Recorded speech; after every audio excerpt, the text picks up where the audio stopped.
Nah, ada satu teori dalam dunia tasawuf.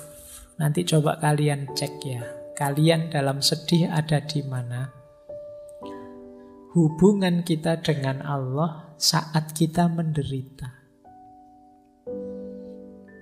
Ada fase confirming, ada fase responsif, ada fase ekstatik. Orang yang ada di fase confirming itu orang yang ketika sedih bisa merasakan hadirnya Allah. Terus dia tenang dan muncul harapan-harapan baru. Nah, ini ada level paling rendah ya tentu saja yang tidak ingat Allah. Ini level awal itu ingat Allah. Jadi sudah ingat Allah. Ingat Allah saja itu akan menenangkanmu. Memunculkan optimisme baru.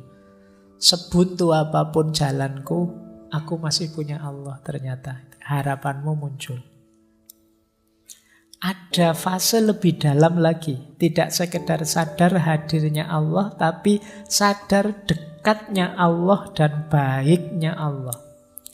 Ini lebih besar lagi kegembiraan dan optimismemu.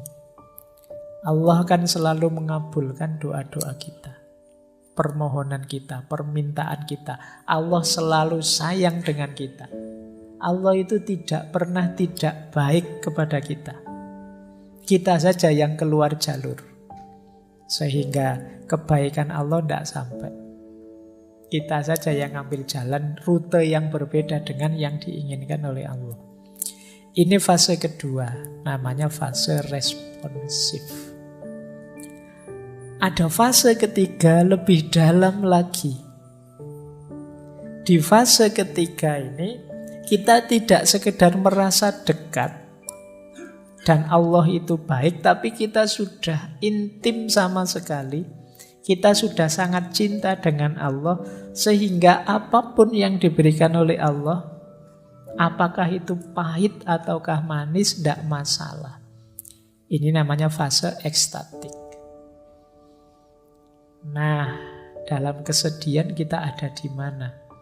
Allah yang hadir dalam diri kita, apakah sekedar confirming, apakah responsif, ataukah sudah ekstatik? Orang yang sudah bisa menikmati kebersamaan dengan Allah, adanya di level ekstatik. Orang yang hanya sadar Allah itu ada kok, Gusti Allah ora sare, itu namanya fase confirming. Orang yang sadar bahwa Allah itu tidak sekedar hadir, tapi dia maha baik dan akan mengabulkan semua doa kita, namanya fase responsif. Nah, teman-teman coba dicermati kehadiran Allah dalam diri kita itu seperti apa.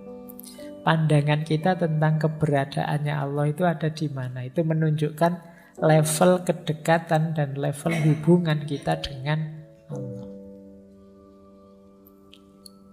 Baik, kita akhiri dengan beberapa tips. Kalau ini agak praktis ya, kalau yang tadi filosofis.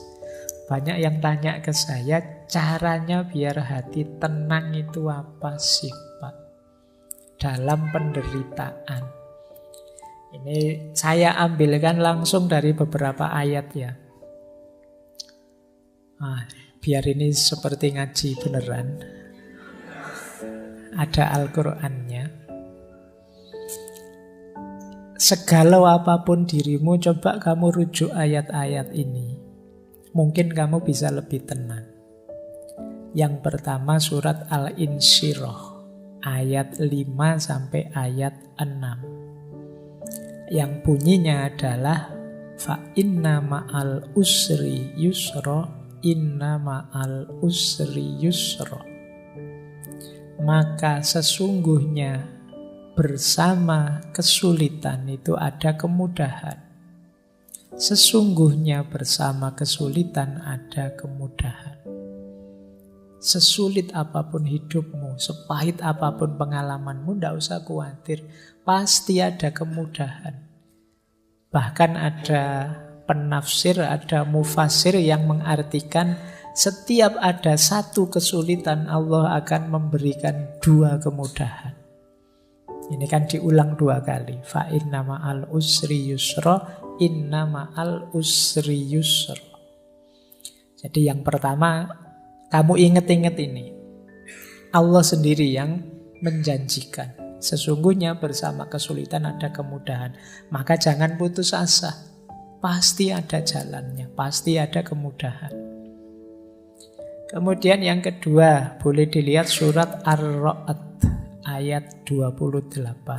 Tadi sudah kita singgung sedikit ya. Ala bidzikrillahi tatmainnul qulub. Sesungguhnya dengan mengingat Allah, bukankah dengan mengingat Allah itu hati menjadi tenang. Tadi sudah kita jelaskan level kedekatannya. Jadi kalau ingin tenang, hadirkan Allah. Ingat Allah itu menenangkan. Karena apa sih yang tidak mungkin di hadapan Allah. Terus, yang ketiga, kalau masih ada kebingungan-kebingungan, kekecewaan-kekecewaanmu karena keinginanmu tidak terpenuhi, boleh teman-teman merujuk surat Al-Baqarah ayat 216. Wa asa an takrahu syai'an wa huwa khairul lakum wa asa an tuhibbu syai'an wa huwa syarrul lakum. Wallahu ya'lamu wa antum la ta'lamu. Jadi firman Allah, mungkin saja engkau membenci atau tidak suka sesuatu padahal itu baik untukmu. Dan mungkin juga engkau mencintai sesuatu padahal itu buruk buatmu. Allah lebih tahu, sedangkan kalian tidak tahu. Jadi ayat ini mengajarkan kita yang tidak terjadi dari keinginan kita itu tidak selalu nanti sesuatu yang baik untuk kita. Jadi yang kita sukai bisa jadi itu buruk untuk kita. Allah lebih tahu. Jangan terlalu kecewa, jangan putus asa. Kalau cita-citamu gagal, bukan berarti itu ada kebaikan yang lepas. Bisa saja itu tidak terlalu baik untukmu. Allah menetapkan sesuatu itu ya pertimbangannya kasih sayang cintanya pada kita. Pikiran kita terbatas, sulit untuk bisa tahu sampai detail sedalam-dalamnya manfaat dan efeknya sesuatu. Allah lebih tahu. Jadi kalau teman-teman sedang kecewa, sedang galau, keinginannya kok tidak terpenuhi, baca ayat ini. Bisa saja yang aku inginkan, yang tidak terpenuhi itu sesuatu yang aku sukai sih, tapi bisa saja dia buruk untukku. Bisa saja yang aku hindar-hindari, ternyata inilah yang baik untukku. Allah tahu, kita yang tidak tahu. Nah, membaca ayat ini mungkin bisa menenangkan kita. Kalau masih ada galau-galaunya, wa idza sa'alaka ibadi anni fa inni qarib ujibu da'watad da'i idza da'ani. Kalau hambaku meminta padaku, sesungguhnya aku dekat. Aku menjawab doa orang yang berdoa saat dia berdoa padaku. Jadi ayat ini menenteramkan kita masih punya Allah dan Allah dekat, apapun yang aku minta, insya Allah akan dikabulkan. Nah, ini akan menenangkan kita. Yang terakhir surat Ar-Ra'd ayat 24. Salamun alaikum bima sobartum fa ni'ma uqbaddar. Ini finalnya, kalau memang yang atas-atas tadi masih sulit, sadarilah tetap salamun alaikum bima sobartum. Selamat atas kamu karena kesabaranmu. Fa ni'ma uqbaddar itu betapa nikmatnya rumah tempat kita kembali nanti ke hadapan Allah. Hidup ini memang banyak ujian, banyak kesulitan, tidak masalah, sabarlah. ada kenikmatan puncak nantinya bersama Allah. Itu fa ni'ma uqbad-dar. Ini dari Al-Quran. Boleh teman-teman mengambil, ini masyhur sekali, penenang hati, obat hati. Ini sebenarnya nasihatnya Syekh Ibrahim Al-Khawas. Bisa dicek di kitab Risalah Al-Qushairiyah. Kalau di Indonesia sudah jadi lagu terkenal sekali. Dawaul Qalbi Khamsatu Asya'a. Obatnya hati itu ada 5 hal. Qiraatul Quran bitadabbur. Membaca Al-Quran sambil tadabbur, merenungi maknanya. Wa khola'ul batni. Dan perut yang kosong, puasalah. Wa qiyamul laili, dan sholat malam. Wa tadurru indas sahar. Jadi merenung, tafakur, zikir pada Allah di waktu sahur, sepertiga malam yang terakhir. Yang kelima, wa mujalasatus sholihin, dan duduk bareng orang-orang yang soleh. Itu menenteramkan hati. Kita zikir tengah malam, kita zikir sepertiga malam, menenteramkan hati. Kita sholat malam, menenteramkan hati. Kita puasa, menenteramkan hati. Membaca Al-Quran sambil tadabbur, menenteramkan hati. Kalau kita kebingungan, apa yang harus saya lakukan? Pikiranku buntu, sedang stres-stresnya, frustasi-frustasinya. Pilih satu di antara 5 atau lakukan 5-5-nya. Paling enggak kalau kita puasa, kita enggak mikir kegalauan, kita lagi mikir laparnya. Oh, itu kan kita, aduh kapan buka puasa ya. Kamu enggak mikir yang-yangan lagi, terus mikir poso. Makanya kata Rasulullah itu anak-anak muda yang sudah ingin nikah tapi enggak kuat nikah, puasa saja. Puasa bisa jadi benteng. Baik, ini enggak saya jelaskan ya. Dulu ini saya ingat pernah saya jelaskan waktu sesinya Sunan Bonang. Baik, saya tambah satu lagi. Doa. Mungkin teman-teman butuh praktis doa untuk menenangkan hati. Ada banyak doa yang bisa kita baca saat kita sedang galau. Yang pertama, usahakan nanti kalau berdoa ngerti maknanya ya, biar lebih mantap. Doa ini doa anti kesedihan. Yang pertama ini ya, anti males, anti utang. Langsung dari Rasulullah.